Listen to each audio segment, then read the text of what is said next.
Please subscribe my channel.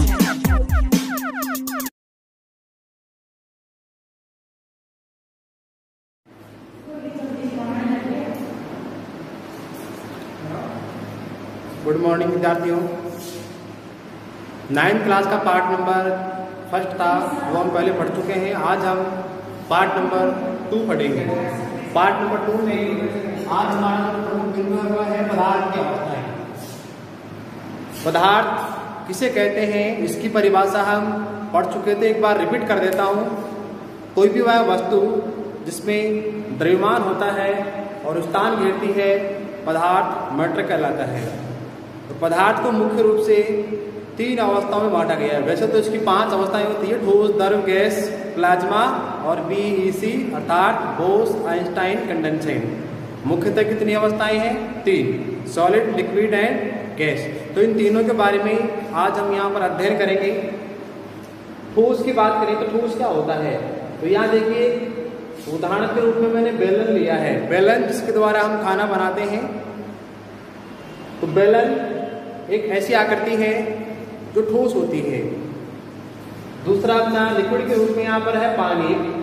Beaker में पानी भरा हुआ है, तो पानी, तेल, दूध, छाछ ये भी लिक्विड के रूप में होती है। गैस यहाँ पर लिया मैंने हवा। एक गुब्बारे के अंदर एयर भरी हुई है तो ये गैस का उदाहरण है। अब इनकी जो फिजिकल स्टेट या इनकी जो कौन कौन से गुणधर्म होते हैं उनके बारे में हम यहाँ पर समझेंगे। इस बेलन के अंदर जो परमाणु है, परमाणु या अणु, इसके बारे में पढ़ा चुका हूँ आपको। परमाणु अणु क्या होते हैं? तो किसी भी पदार्थ को अगर हम छोटे छोटे टुकड़ों में बांटते जाएं तो अंत में एक ऐसी अवस्था आती है जिसको और अधिक इस टुकड़ों में नहीं बांट सकते, उसको हम परमाणु या अणु कहते हैं। तो वही परमाणु या अणु इस बेलन के अंदर भी है, जिनको मैंने यहाँ पर जूम करके यहाँ पर बनाया है। तो ये गोल गोल आपको दिखाई दे रहा है, क्या है? एटम है परमाणु में। वैसे इस द्रव के अंदर भी है और गैस के अंदर भी है।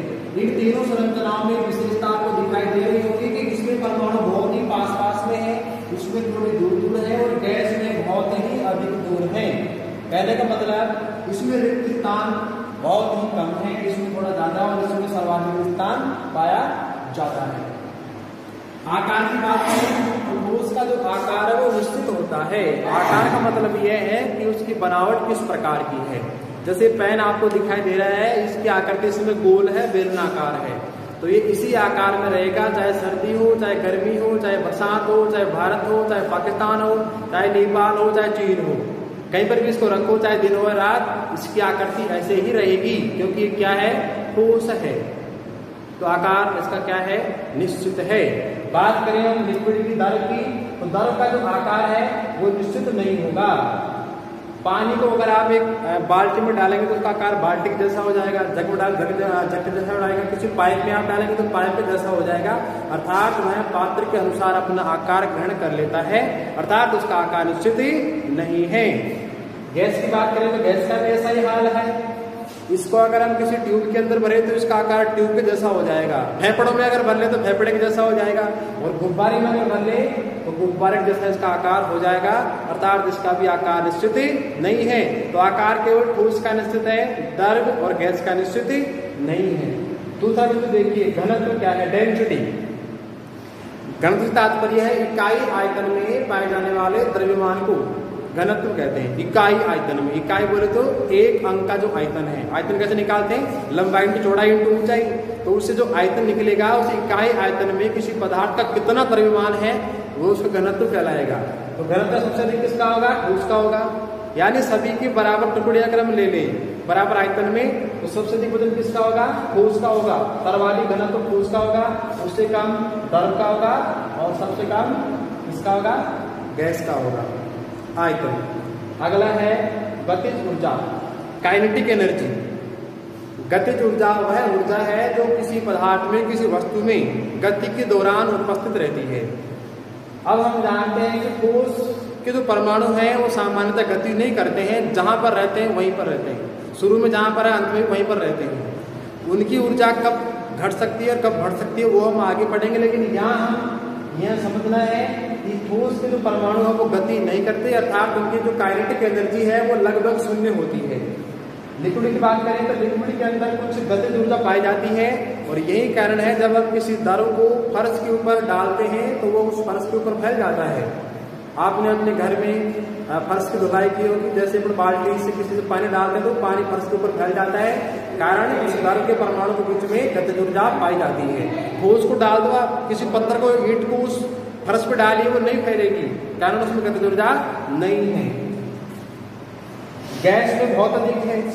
अगर एक गुब्बारा फूट जाए तो गुब्बारे के फूटते उसमें भरी हुई एयर है वो चारों तरफ फैल जाती है। हम फेफड़ों से वायु को बाहर निकालते हैं, वो भी तुरंत फैल जाती है, कारण उसमें जो काइनेटिक एनर्जी है वो सर्वाधिक है। आगे देखिए आकर्षण। आकर्षण बल वह बल है जिसमें दो से अधिक परमाणु के बीच में खिंचाव बल लगा हुआ रहता है और उसी खिंचाव बल के द्वारा कोई पदार्थ की जो अवस्था वो निश्चित होती है। यहाँ देखिए दो परमाणु है, ये दोनों परमाणु जिस बल के द्वारा बने हुए हैं उसको हम बोलते हैं आकर्षण बल। अब देखिए सबसे अधिक कौन से परमाणु में बल अधिक है, ठोस में, तरल में, गैस में, तो सबसे अधिक किसमें, ठोस के अंदर है।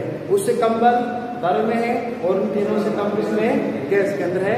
तो ये होता है इनके बीच में आकर्षण। और ये मुख्य मुख्य बातें हमने ठोस, तरल और गैस के अंदर तुलनात्मक रूप से इसका अध्ययन किया।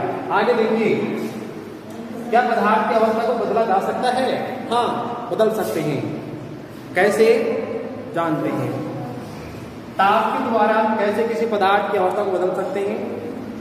आपने बर्फ देखी होगी, फ्रिज के अंदर आप जो आइस बॉक्स होता है उसमें किसी बर्तन में पानी रख करके आपने बर्फ जमाई होगी, आइसक्रीम बनाई होगी। शादी विवाह के अंदर आप गए हैं तो वहां पर भी आपने आइसक्रीम या बर्फ को देखा होगा, खाया होगा।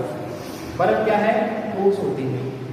वैसे तो इसका घनत्व तो पानी से कम होता है, लेकिन इसको ठोस माना गया है। जैसे इस बर्फ को कुछ तापमान दिया जाएगा, कुछ गर्म किया जाएगा, तो यह बर्फ क्या बन जाएगी, तरल बन जाएगी, लिक्विड बन जाएगी।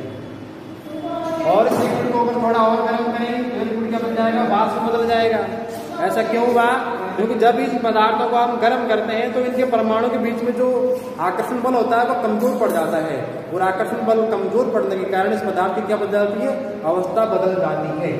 इसी वाष्प को अगर ठंडा किया जाए तो ठंडा करने पर उन परमाणु के बीच जो आकर्षण बल होता है वो बढ़ जाता है, और आकर्षण बल बढ़ने से परमाणु पास पास में आएंगे, और परमाणु अगर पास पास में आएंगे तो पदार्थ की अवस्था क्या हो जाएगी, बदल जाएगी, अर्थात वह वाष्प से वापस क्या बन जाएगा, तरल बन जाएगा।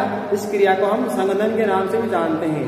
रात के समय या सुबह आपने अपने आसपास पेड़ पौधों की पत्तियों पर औंस की बूंदें देखी होगी, ये कहाँ से आती है, तो इसी क्रिया के द्वारा आती है। दिन के अंदर तो पानी वाष्प बन के उड़ जाता है, रात के समय वही वाष्प जब ठंडी होती है तो संघनन क्रिया के द्वारा तरल के रूप में उन पत्तियों की छोटी छोटी बूंदों के रूप में लग जाती है।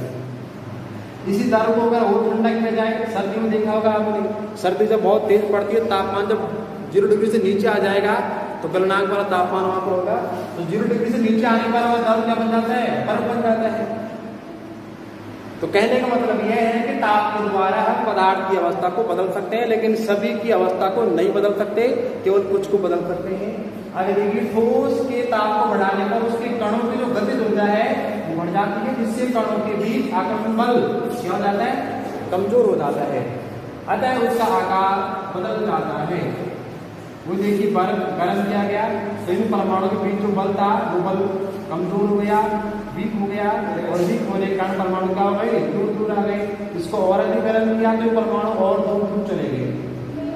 यही कारण है कि गर्म खाने में अधिक सुगंध आती है, क्योंकि जितना भोजन या कोई भी वस्तु गर्म होगी उसके परमाणु में गतिज ऊर्जा अधिक होगी, और गतिज ऊर्जा अधिक होगी तो उसकी जो गंध है वो आसपास में फैल जाएगी। अगर चाय की बात करें कि ठंडी चाय में स्वाद नहीं आता है, गर्म चाय में अधिक स्वाद आता है। दोनों में जो पदार्थ मिले मिलाएगा वो दोनों समान है, चीनी, चाय, पत्ती जो भी है वो सेम है, लेकिन स्वाद दोनों में अलग अलग है। कारण गर्म चाय का जो फैलाव होता है, अर्थात उसमें जो काइनेटिक एनर्जी होती है, गतिज ऊर्जा, वो ज्यादा होने के कारण एक बूंदी भी अगर अपन चाय की लेंगे तो वो अपनी जीभ के चारों तरफ फैल जाती है और हमें अधिक स्वाद की अनुभूति होती है, जबकि ठंडे के अंदर ये गतिज ऊर्जा कम होने के कारण उसका स्वाद हमें कम महसूस होता है। आगे गलनांक क्या होता है? गलनांक किसे कहते हैं? गलनांक, गलने का अंक वह न्यूनतम ताप जिस पर कोई ठोस पदार्थ निकल करके द्रव अवस्था में आ जाए, वह उसका गलनांक कहलाता है।